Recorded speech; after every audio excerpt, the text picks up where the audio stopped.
that's inexhaustible, as you were saying earlier, right? That story of who God is and what he has done is something we will be retelling and singing with Mozart and Bach and the rest of them for all of eternity. And it will only be getting deeper and more beautiful as we sing it over and over and over again, right?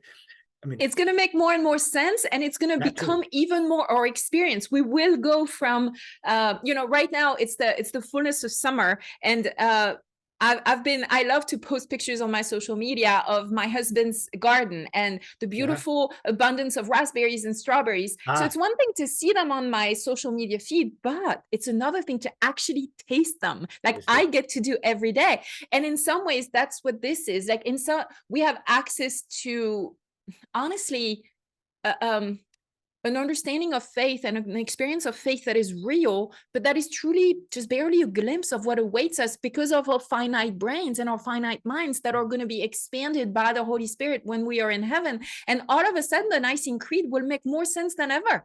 And we will realize how deeply true and joyful it is in ways that we just really have no ideas. We'll finally get to taste it the way I'm tasting the strawberries that I can only tell you about today, right?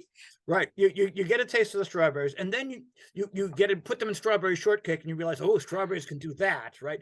And then it's like a new dimension, right? And then chocolate covered strawberries. Oh, strawberries can do that too. Well, imagine that there's an infinite number of dimensions in which strawberries, the taste of strawberries can be multiplied and deepened, and that's just strawberries. There's also blueberries. There's also apples. There's also deeper taste like friendship.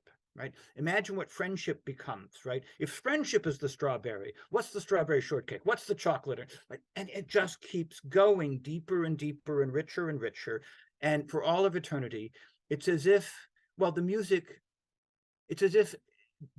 keeps opening up and becoming richer and deeper. And many of us have had this experience with music, right? I'm a Mozart lover. You might have noticed already, and I keep going back to Mozart, and there keeps being more there that I hadn't heard before.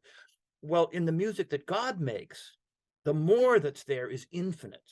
There's no end of deepening the taste of the music, the taste of the strawberry, the taste of the goodness of God in Jesus Christ.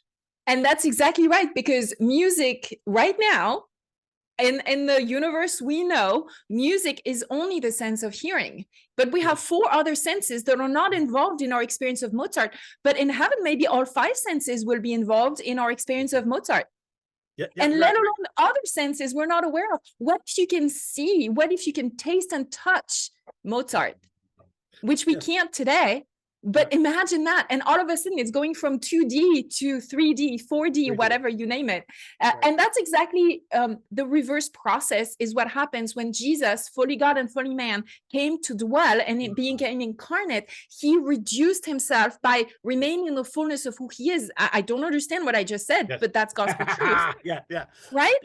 And that's exactly what he did. He took the fullness of the 5 senses of experiencing Mozart through touch and smell.